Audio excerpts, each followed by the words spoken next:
You know, it is Thanksgiving week, and the great thing about that is that the boss kind of lays off you for a little bit and just says, "Hey, why don't you coast? You know, take a few days." I don't like the way this is going. Yeah, we wish. So, well, and actually, you know, having worked in the real world, and in fact, I work in the real world now as well. Don't you love how these holidays are always like, oh, wouldn't it be great to get some time off? And then you feel like you do like 6 days of work in 2 days in order to prepare for the one day that you're going to get off. Yeah. Yeah, your 3-day holiday is designed to catch you up to where you probably should have been before the 3-day holiday came. Yes, exactly. So, but we are grateful. Don't think that our snide little snarky remarks mean that we're any less grateful to the cornucopia of blessings that we receive from Almighty God and even from Bill on occasion. So this week, and Bill, there is a difference between the two, although it's certainly barely discernible. Please continue. That's exactly the phrase I was going to use. The barely discernible. Science is hoping someday to come up with a means as the instrumentation becomes more fine. We'll be able to. Yeah, I'm sure. Narrow in on that. But not yet. I certainly Not this detect a day. lack of discernment here, which makes that barely discernible. So actually, Bill does take on an extra burden this week. This is his week I have the privilege of an extra joy, an extra opportunity. I think that's what you're trying to say. Is what I said, yes. Yeah. And so, Bill, because you won the coin toss, would you like to elect to kick off, receive, or do you want to defer to the second half? I elect to receive. I have 2 topics. I know it's kind of done, but I think we should, needless to say, for our members, do a kind of the State of the Union Thanksgiving thing, which we seem to do every year. You know, where things are, what they're doing, where they're going, that kind of thing. Are we unionized now? What is the State of the Union you're talking about? Easy now, easy. Bring in the replacement scabs. And we could talk about website gate too and all the rest of it. So I think that'll probably do it for that one. And then for the public release, I saw Obama at an interview talking. He said, you know, they call me Spock for a reason. You know, he's talking about climate change and how lost the country is now that he's gone. They call him Spock for a reason. What is the reason we call him Spock? I didn't know we called him Spock. He calls himself Spock, President Spock, which lasted about 2 months, I would imagine, after his election. But he clings to it. So just the fact that he referenced it makes me want to deal with it, because he's talking about the pulling out of the Paris Climate Change Accord. And having just seen a remarkable little video by the irreplaceable John Stossel, I think it would do people a little bit of good to understand a little bit about the treaty that Donald Trump pulled out of, thereby dooming the earth to incineration. Or flooding. Yeah, and then from that both. point, I think we can make a point on how, 102 IQs band together to try to appear to be 120 IQs. Now, I will say, Bill, I just read a story today that the naval shipyards in, where are those, in Virginia, where the Navy builds and repairs ships, that they are concerned there about the effect of climate change, because over the last, 200 or 300 years, water levels have risen a foot and a half. And they are concerned that they won't have dry dock facilities, maybe not all year round, but especially with storms getting more severe. And so I just thought, wow, maybe this is the opportunity for the climate change people and the Republicans to get together, because it's, military. Well, I'm not entirely sure that storms are getting more severe. We had, after the Inconvenient Truth awakening, I think we had 10 or 12 years of the least active hurricane seasons in history. I know that the Drudge Report is predicting perhaps record cold Thanksgiving temperatures, 25 degrees below average in the Northeast. Now that doesn't mean that doesn't mean anything either, to the degree that that it's that's just an observation, but I think we can say with some confidence that the 2005 predictions that we would never see snow again are likely to be broken this year. And so the question isn't really about my issue is not about what's happening. My issue is about people like Obama making statements like this, saying I'm a smart guy and I believe in science. And I'll read the direct quote, because I believe in all of the science-based kind of sciencey things, education things that But my point is that my point is not about I'm not going to reopen the climate debate. I just want to point out, number one, he should just go away and be quiet, but we know that's not going to happen because it will require a little bit of class. And secondly, what I'm really trying to point at is the startling ignorance of people who call themselves exceedingly bright. And that's what I want to get at. Well, a little humility would be nice, wouldn't it? You must be watching some of these right-wing news sources, because all I have heard was that former President Obama showed up on stage during a book promotion event that his wife was having for her best-selling book now. Did William Ayers write that one too? She did not say that outright, but she implied it just by the way she smiled. And so President Obama walks on the stage with this lovely bouquet of pink flowers and talks about how beautiful his wife is. And then I had warm feelings about him. So all this negative stuff you're saying, I'm just not grokking with that. Well, now, it turns out that grokking is not a Star Trek term. That is a Robert Heinlein term. That's a Heinlein term. Although, Bill, let me interrupt for just a sec. The classic Bill Shatner on Saturday Night Live routine, the move out of your parents' basement. John Lovitz was in the background wearing a T-shirt that says, "I grok Spock." Of course. Isn't that great? Of course. So grokking Spock is not canon, and therefore it's not acceptable within the confines of this discussion.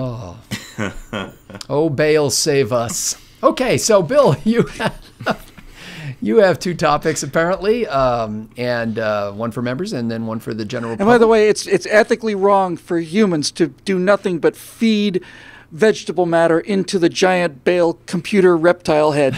Human beings are designed for better things than that, even though they never have disease or sickness or die of old age or murder. That's not what humanity's all about. We're all about murder in progress, and by God, I'm going to bring some phasers down on this thing. And by the way, I'm being facetious, but I think he's 100% right as usual. Well, I don't know why that reminded me, because you mentioned plants. I saw a headline today that said that this generation is now very, very much into plant parenthood. And it was just an article about the joys of raising a plant and why it's so important, for your mental health and for this generation and all that kind of stuff. And we used to call this gardening, didn't we? Yeah, and I thought if they are making that pun, I was thinking, well, what do? You just kind of go in every day and you just yank the plant out of its pot and throw it out in the street. I mean, why would they use that term? Oh, boy. Okay, so Stephen Green. Oh, that's epic. I just wanted to make this as painful and awkward as possible for you, that it's now your turn. And by the way, snappy V-neck kind of zipper sweater there. Very nice. Oh, thanks. It's been a little chilly around here. We live at about 7,400 feet above sea level, and there just isn't a whole lot of air to hold any heat in.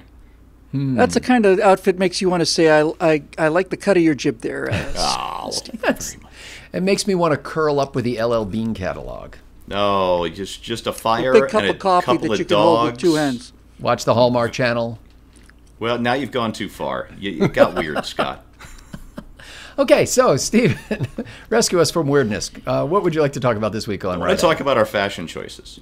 No, what? Oh, yeah, I wanted to talk about maybe the stupidest / scariest Twitter battle in recent memory.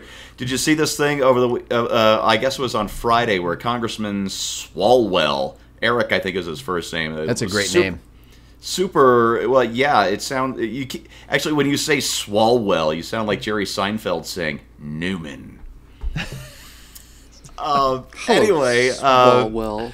I feel like I need a spit cup after that, but go ahead. Right? He got in a little Twitter battle with a couple of Second Amendment proponents, because he came out with this. NBC News called it an assault rifle, and we'll quibble over that in the segment. Confiscation plan. We're going to take people's AR-15s away, right? And somebody on Twitter, I've got it in my notes, but military vet, 82nd Airborne guy, retired, knows his stuff, said, listen, buddy, there's a lot of guys out there who think this is who believe this is a right, and you're going to end up with a civil war. And Eric Swalwell, a sitting congressman, an elected representative of the people, said it would be a short war because the government has all the nukes. Nice. Do they have like discernment nukes? Do they have discernment nukes that are able to? Right. You notice that he didn't go with the government has all the guns. That's what's remarkable about that statement. Is he understands.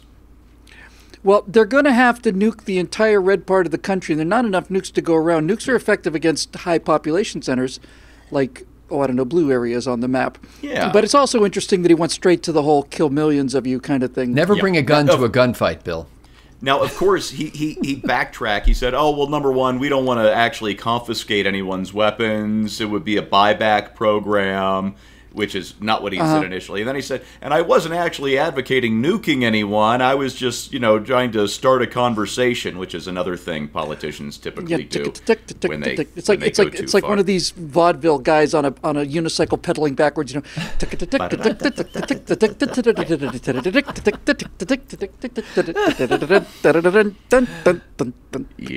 All the while doing the clown nose on, clown nose off kind of a thing. Yeah, exactly. Okay. So we're going to have a little This guy's an elected official, you're saying? Yes, he's a congressman from California. I believe you've heard of the Imagine place. my surprise. Wow. Yeah. Who knew? Yeah. There are no nukes in California. And just, how do you back up and say, I'm just trying to have a debate when you've already reminded people that, oh, and by the way, we have all the nukes?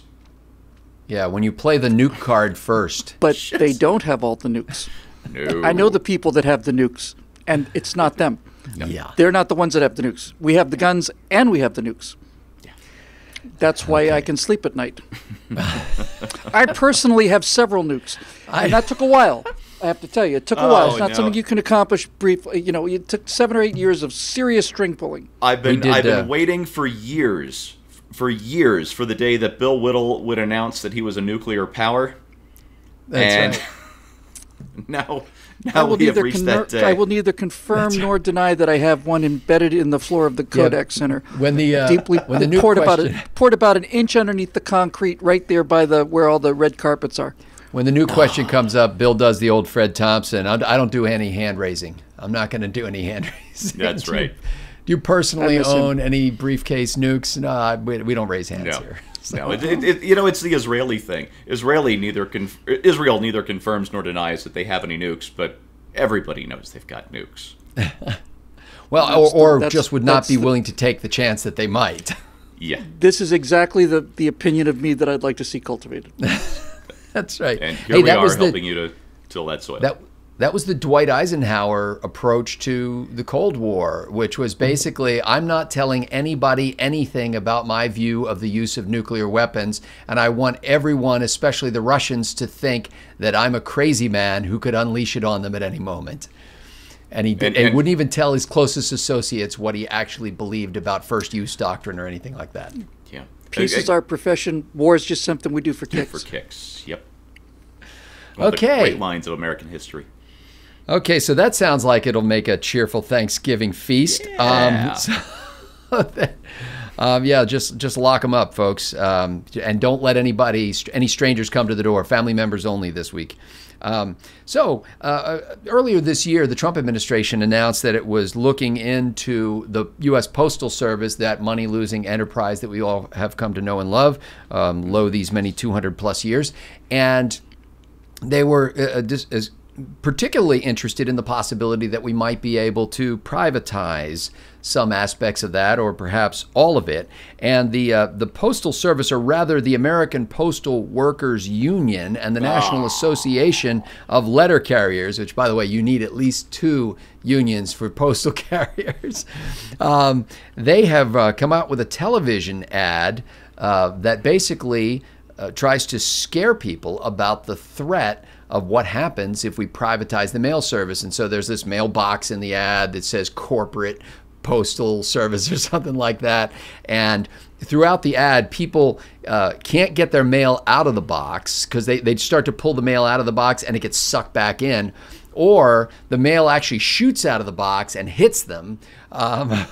These are things that I would expect from the post office. I would expect Federal Express to show up on time and in a polite manner. I don't know if this is really the tack they want. So the thrust of it is because I feel like they're advertising to a people from I don't know 150 years ago, like a people who have had no experience. That's right. With how the private sector. I'm a thawed caveman lawyer, and your modern ways frighten and confuse me. And there are literally Luddites in the ad. I mean, a guy takes a sledgehammer to the corporate mailbox.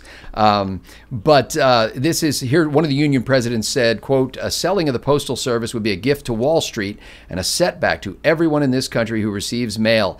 This is the People's Post Office, older than the nation itself, enshrined in the Constitution with the highest favorability rating." Wait for it, of any federal agency. That is a bar so low that it actually has topsoil sitting on top of it, just a light dusting.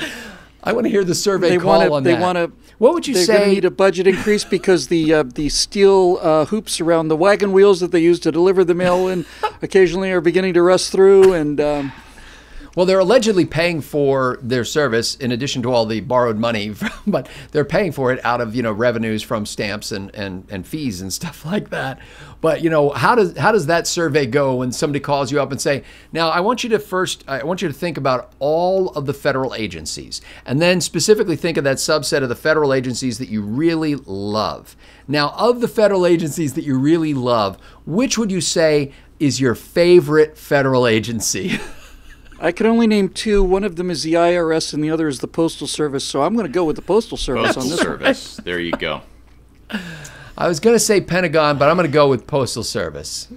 So, guys, listen. I realize that calling an audible means calling an audible, and so I won't say that I'm going to call an audible, but I'm going to run a play in from the sidelines at the last second. It just comes in through your helmet. You got a headset, and I'm just going to change. I'm going to change the play. Okay. What do we while got? we were talking, I realized I had a much better topic to talk about. Okay. I went to see Dave Rubin do stand-up out in Oxnard. And Dave Rubin, famous podcaster, also comedian. Mm-hmm. And the room was filled with conservatives. And he brought out these two liberals who I will keep nameless because I don't want to start any wars. And they're interesting guys. But I have to tell you, the two things that are interesting was both of them, these are big thinkers on the intellectual dark web. Oh. Both of them began with premises that I just thought were so obsolete that was interesting. But the main point is, I've never been so proud of my team in our life. Yeah. I mean, these guys came out here and they started talking about these big liberal policies, and the audience listened to them quietly and respectfully. When they were finished speaking, they applauded, and somebody pointed out that one of them pointed out, no, we couldn't do this on a college campus. It's just there's no way we could have a conversation like this on a college campus. At which point somebody else shouted out, and I'm fairly sure the person was me, don't you see that there's no symmetry here? Don't you see that you're the fact that why are you defending the team that ran you off of campus with with torches and pitchforks? And why you've just admitted that this kind of civil conversation couldn't be held on the left. How could you consider yourselves to be members of a progressive party and talk about freedom of speech when you've just openly admitted that this is an exceedingly asymmetrical experience? It didn't get through because that's why they're progressives, I guess. But nevertheless, I was exceedingly proud of our guys. I was astonishingly, I wasn't surprised so much as I was just very, very pleased that they let these guys speak, let them say whatever they wanted to say. They had follow-up questions. They listened respectfully, applauded when they finished every single statement, and there are some things that happen every now and then, let you know you're on the right team, and that's one of them. And my guess is that after it was over, people actually picked up their trash and took it to a nearby receptacle. Yep. What? Yep. Was this held in secret, Bill? Like, or did they? No, is there a recording of this somewhere that anybody could enjoy, or no? I don't know if there's a record. I suspect there's not. They were told no photography or recording. Wow. But it was out in Oxnard, which is a little town, kind of a farming kind of a town, not far from between here and L.A. and Santa Barbara. And you know, the guy was talking about, I can't believe we're having this discussion in Oxnard. And I'm thinking to myself, you're having it in Oxnard and you couldn't have it at Berkeley, and it's time for you to start reevaluating your assumptions about things. I know when I've tried to interview people on the left in the past, I get that kind of response that it is, you know, oh no, I'm not going to let you do that to me. I know what you want to do to me. And I think that's kind of projection. I mean, I think they know what they would do to me, given the chance, and that's not at all what I want to do. And by the way, to that one guy on YouTube who keeps writing to me and saying that I should interview him, I went and watched some of your videos. You're interesting, and I don't want to interview you anymore. I'm struck, though. I was struck by how these guys are just, you could just see them, you know, kind of wallowing in their own crapulence about how bloody brilliant they were. And their starting premises were just plain wrong. And they're like 1970s wrong. And I don't know, it's once again, it's like, it kind of goes to the Spock thing, you know, it's like, you're not as smart as you seem to think you are. Or as funny. And that's the real crime here, isn't it?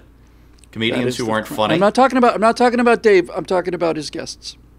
Dave Rubin's an interesting guy. Yeah, I've listened to quite a few episodes of his podcast. I'm talking about the liberal comics. Now, were they leftist comedians or no?